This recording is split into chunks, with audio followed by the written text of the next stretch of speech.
Sanibonani igama lami ke bafowethu mina ngokwazi ngokansele ngiphuma phansi le enkandla emahlatha mnyama ngiyanimukela futhi na kwi episode yethu yanamhlanje lapho sithi khona kwazi insela and his opinions. Basically lapha bafowethu suke sikhuluma nje ngezinto ezithinta impilo zethu, sikhuluma ngezinto ezithinta impilo zenu, sikhuluma ngempilo yomuntu, sithinta nje into ezihlukahlukene nama topics ahlukahlukene. If you wanna share some of the topics maybe ungathanda ukuthi sikhulume ngawo nezinto izinto ongathanda mhlawumbe sikhulume ngazo, you can always tell us ukuthi sikhulume ngani, and don't forget to subscribe and also comment and press that notification button. Namhlanje futhi angihambi ngedwa, ngihamba no Bryce umfoka mabuza. Bryce usaphila mfethu? Hayi ngiyancenga mfethu. Uyazazi futhi udume kanjani? Abantu mhlezi wethu uBryce yonke indawo hayi ngikhona phela. Elela ngimshilo cause lady saphila dadwethu. Yaphila ninjani? Sikhona siphilile sibahle sinjiya. Namhlanje nganza ukuthi topic esizokhuluma ngayo i topic enkulu kakhulu noma ngathi topic ebalekile ngendlela eyisimanga. Obvious wonke ama topic ehleze balekile. Angazi uma sekugcina kwangena nolimini ukuthi topic ebaleke kakhulu. I topic yethu namhlanje sokhuluma ngokushela. Ukushela sokhuluma ngakho indlela igenge namhlanje noma igenge yamanje eshela ngakhona noma indlela igenge eyibika ngakhona. So ngibona ngazuthi isi reverse kahle asasheli ngendlela kwakushela ngakhona kudala ukuthi intombi uyiqala kancane uyincenga izifike ezingeni lokuthi yaqoma. Manje sengibona ngazuthi indlela eshela ngakhona sesiqala ekugcineni le sihlehle semumva la ngazuthi mhlawumbe ekuqalwa khona. Angazi ukuthi mhlawumbe mangabuza uBryce ukuthi usashela yini makuthi yena uyashela, angitshela ukuthi mfowethu usashela. Ayi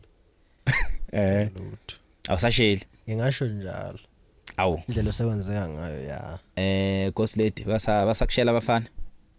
I think mhlawumbe singaqala ngokuchaza ukuthi vele kuyini ukushela, because I'm not sure noma kuseyikhona ukushela lokho esikwenzakalayo nje manje. Othi ngishele ke ntombi. Sawona dadwethu igama lami ngokwazi ngokansele ekhaya kusenkandla esikhona secwaka mfulo ngiphuzayo, ngiphuza uthukela, ngibona intombi ngayithanda. Ngethemba lokuthi mhlambe ingahamba yovusa umuzwa kithi.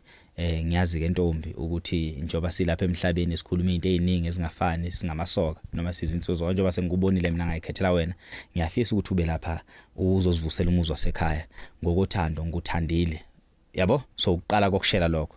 And then masiyakhala intombi ethi hawu uqala ungibona nje namhlanje usuyangithanda, mase uyashuthi hayi phela ntokazi akuthatha isikhathi eside ukuthi singibona ngamehlo ukugijima kuye enhlizweni. Nguncenga ngutshela ngubelesela noma ngubekela amagama ukuthi ngizizwa kanjani ngawe wena ngaleso sikhathi awungazi obvious. So ufuna ungazi kuba khona imibuzo oyibuzayo, kuba khona into ozicabanga ukuthi kumele ngizikhulume ukuze ngizo influence inhliziyo yakho ukuthi ibe yilento le engisuke ngiyifunela mina impilo yami. So nguncenga so uba nalama questions, uba nalama doubt, uzugcina uthola le assurance sokufuna ukuyithola. Yabo?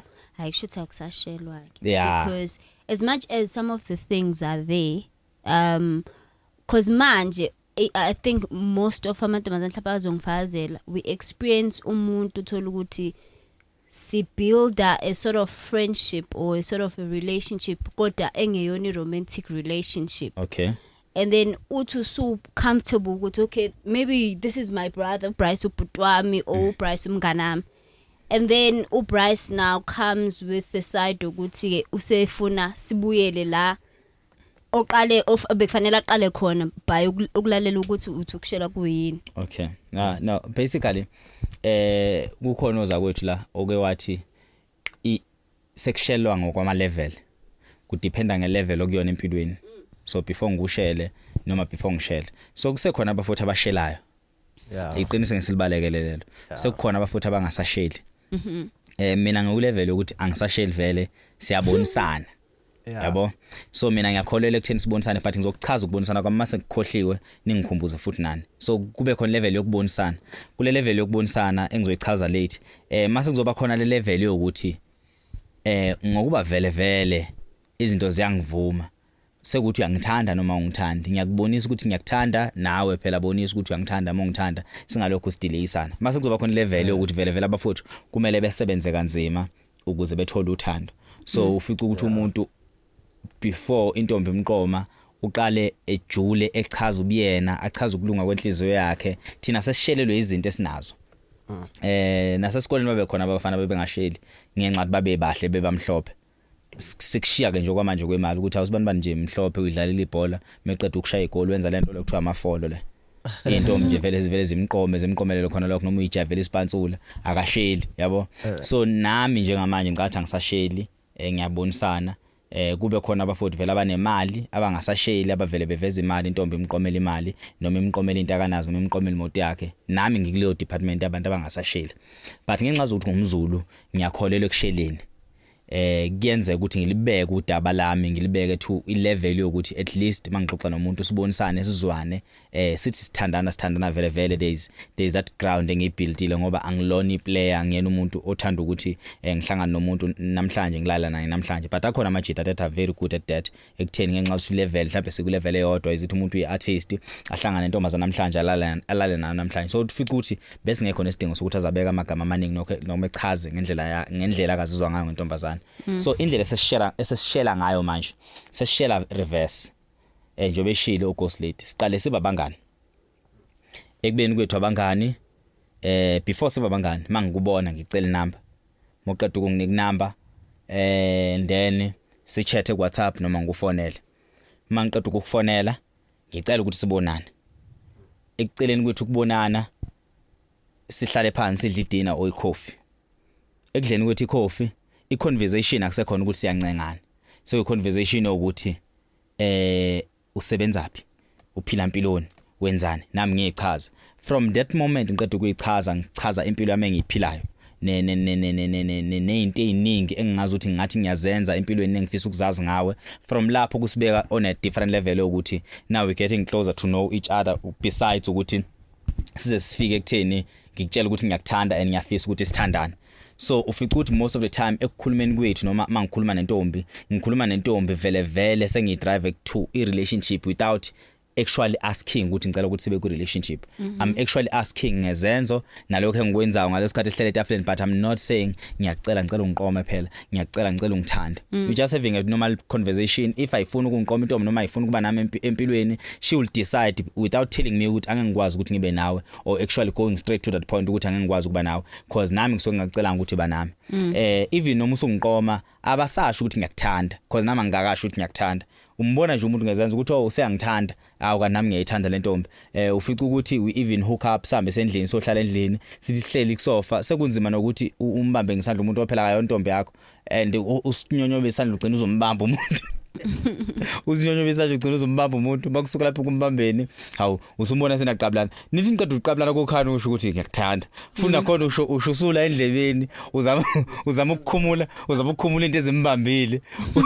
ugcine ususho just ukuhloniphisa inkulumo hawo ngiyakuthanda futhi na abanye usifazana abahlakaniphile bayasho ukuthi hawo ngitshela ukuthi ngithanda ngoba nakho esefuna vele ukuthi senze lento le and then amanye ama relationship aqala after sex so after nje siqeda ukulala then the relationship yaqala and then khane siqala siphindele emuva ke sesiyozama ukwazana nokuthi kahle ubani wena yabo so I think amajita namhlanje aseshela reverse which is that's the main base of our topic ukuthi kuza kanjani ukuthi amajita namhlanje share reverse into yokuqala social media into yesibili yinamba into yesithathu ukuthi akusahlangana emfulweni sekuhlanganwa la kuhlanganwa khona zithi hlangana emcimbini sihlangana einkundleni zokuxhumana ama social media or sihlangana ebhasini noma sihlangane ngicela lift ngihamba ngeDurban noma ngiya wherever la sokumele sidrive khona isikhathi esithi so ufica intombazane bicela lift ihlale nga left angisheli sixoxa ithi phela i-distance iphela vele mina nawe sekunento engazuthi siyajola sesiplan ukuthi kusasa singakwazi ukuphinde sihlangane masihlangana kusasa sahlanganele sisazoxoxa because sixoxele ku distance sihamba siqala ukubonana kusasa sekunje siyahlangana kuzoqhuma lento ezoqhuma i-relationship yaqala and then abantu bebebuza nahlangana kanjani angeke kusho ukuthi ngamshela no ngahlangana naye ngimlift or sometimes umbone umuntu lapha kuma comments noma umbone ku social media umuntu uyascrolleza yinhle intombi ungene lapha ku profile yayo uyibuka sekuwona mfula wethu ungene qa hawu uyayinhle intombi ungena na intombi ushaya ama lines akho ukuthi uyincoma ukuthi uyincoma moqeda ukuyincoma once yavuma iphutha layo ukuvuma once yavuma and then usumincela ukuthi mawucela inamba ikunika once yakunika inamba intombazane then usuyibeka emathubeni angcono ukuthi hawu sesingehle sithandana not ukuthi ngoba yisifebe or not ngoba wena uyiplayer kahle nalo relationship yakwazi ukuphelela emshadweni futhi niyakwazi ukuphetha kahle kodwa ngendlela eqala ngakhona nje iqala njalo uthola inamba sokuthola kwakhe inamba izithi nihlangana emgwaqweni nihlangana ku social media noma nihlangane emcimbini but for the fact ukuthi umuntu wesifazane ukunikile number lokho kubeka ngamaningi amathuba bengaba in denial abantu besifazane noma bengaba kuthiwa in denial bengaba in denial abantu besifazane ukuthi hayi phela ngokuthi nginike inamba kusho ukuthi sisajola yes ngiyazi da kusho ukuthi sisajola but kungibeke ethubeni elihle ukuthi mina nawe sesingajola. But then awubuza asikhethe ukuphululema if ngilalela if futhi ngithola right inhloso yokushela is to get to know each other. Yes. Okay, le reverse yenzeka you getting to know each other. Le reverse kahle yenzeka ngenxa zokuthi seniqale ngayide kumele ngicine ngakho. Okay, what is it kufanele kucinwe ngakho? If there is an involvement of sex, then that's the reverse. Even before sex. Uma nje because ukuzwana nentombazane nimba bangani isikhathi eside ekubeni wena wazi ukuthi inhloso yakhe akubona ubungani, inhloso yakhe relationship.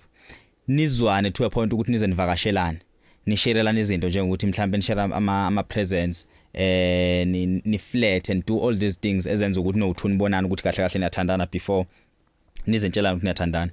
So kuthi kushaya isikhathi ukuthi nithandana nje anikakaze natshelana ukuthi niyafisa ukuthandana kodwa niyibone senithandana futhi anikaze navumelana akukho la engasithiwa khona masipindele emuva sithi nakla sivumelana khona ukuthi sithandana niyibona senithandana nomuntu ungazi ukuthi nithandana kanjani. Uma uthi uyahlehla kahle uyabheka ukuthi sithandane kuphi nalentombazana akubonakala la nithandane khona. Actually that's when masenibona ukuthi ngathi niyathandana you now going back in clarify izinto ukuthi kahle kahle mina nawe yabona nisesiyajola. Yes. Abantu banamanga mfethu bahlezi bethi banama anniversary.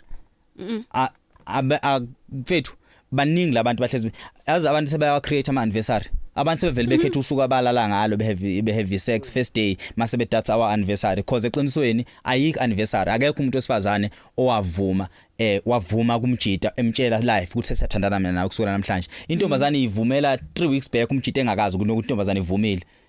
Ubone nje sisondelene kade yamqoma. Uthothi nomjita uphapha manje ukuthi hawu intombi yami ngoba sivuma ungiqabulisa bethi anniversary ngalo suku ngoba bevuma uqablana ngalo lo suku lolo. So basically basuke sebeyiphindisela reverse ngenxa zokuthi nawo hawu sesiku relationship mhlawumbe siqeda ukuqablana noma sesiqeda impela ukubambana kanzimana noma singayhaving sex and siya realize ukuthi sesiku relationship mase siku relationship okay now let's go back and say izinto and prepare indlela yethu yokuthi abantu baku relationship baphilana kanjani. So basically that's why emaningi nama one night stand esikhathi namhlanje because umuntu masulalile naye ungakwazi ukumghosta ngekusasa ongaphinda uhlangane naye ongaphinde nikhulume. So most abantu besifazane bayithola beyisisulu sama one night stand or amajita because nabantu besifazane bayakwazi ukwenza amajita ama one night stand ngafakaza ukuthi amajita amantombazana ayakwazi ukwenza amajita ama one night stand umuntu ulale naye umuntu wesifazane lale nawe maqede akhohlwe uwe ngakusasa. So basically the when most of the time ama one night stand aqhamuka khona but most of my relationship aqhamuka nje after siqeda uqablana once aqablana sesiyathandana phela and then mase sithandana ke then we go back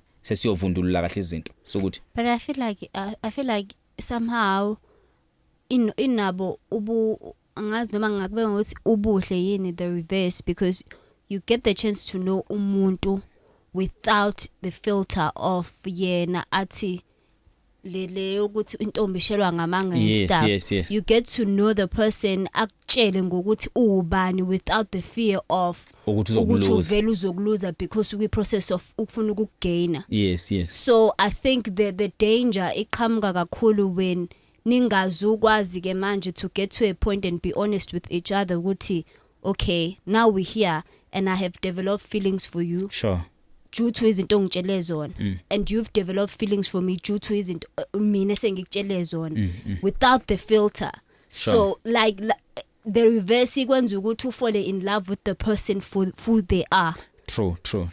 So I think at some point it works but you need to be careful with it. So to a point ukuthi mina njengoba ngishilo ukuthi why sengibonisana ngingasasheli because I also believe ukuthi as much as ngizichaza ubumina babukele emakhaya as much as ngizichaza ubumina but ngiyabelieve ukuthi nomuntu osifazana futhi azichaze ubuyena kungabi mina olokho emthembisa izulu nomhlaba yena akangithembise naye okwakhe akakhulume naye akafisa ukukhuluma kumina angitshela akafisa ukungitshela khona so cause kwesinye isikhathi we get into a relationship fica ukuthi mina ngithe ngizokuphatha kahle angeke ngujolele ngibale zonke lezi zinto ongacabanga ukuthi kumele ngizibale when starting a relationship ufica ukuthi umuntu wesifazana ulalela uthi okay wena ubhizi uyasichaza uchaza ubuwena yena akachazi lutho akakuthembisi lutho there's no promise so ufica ukuthi no ngabe sekushaya isikhathi sokuthi kunemkhuba akagilela yona but you're not paying attention emkhubeni akagilela yona because there's nothing actually akayi promise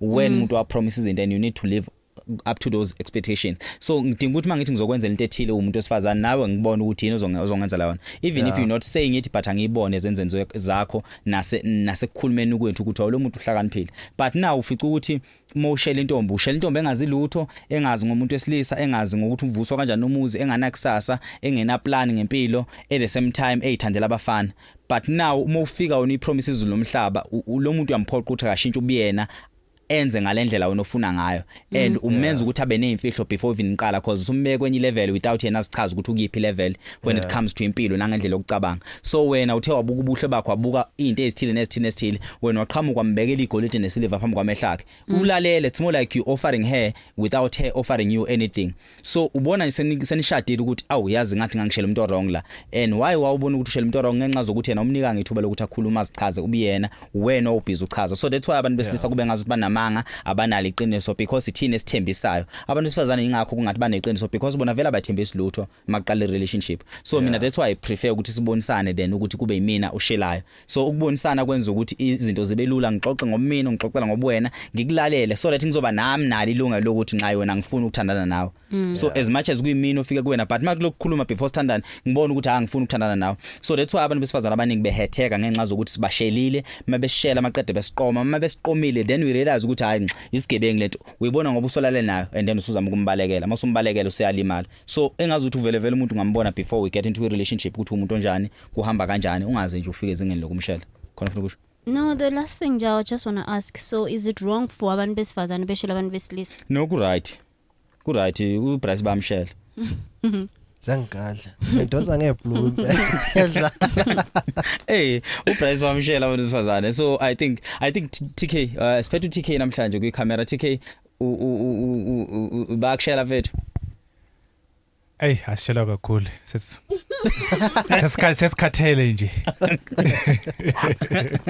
so abantu besifazane banelungelo ukuthi beshele and banelungelo ukuthi beze express ama feelings wabo banelungelo ukuthi makhona umuntu abamthandayo that they think they can be in a good relationship nabo if they see umuntu right they can always go beyoshela bebe nabo so I think ukushela umuntu wesifazane unelungelo lokuexpress ama feelings wakhe as much as benamalungelo kuyona yonke into I don't see anything wrong mina umuntu wesifazane meza kumina ngitshela ukuthi uyangithanda it's okay as long ngimthanda but sibathatha ngenye indlela kodwa umuntu wesifazane nje kushela kuke kufika nje njengomjito ukuthi bangake akasebashelile yabo mayena leso sibindi leso sokuthi ayifikele mathupha so sithini ngalokho no as much I think izathu ukuthi bengasheli noma besithanda because banawo ama crush mina nje kuma comments ngihlezi ngibona ukuthi you are my crush nan yabo so basically ukusenda ama alarms la ukuthi ngibone ukuthi uyangithanda and ngendlela kangithanda ngakhona ngeke benenkinga mase kuthiwa mina ngiyeza ngiyam approach so abanye banqena ukuapproacha because vele simthatha ngaleyo ndlela but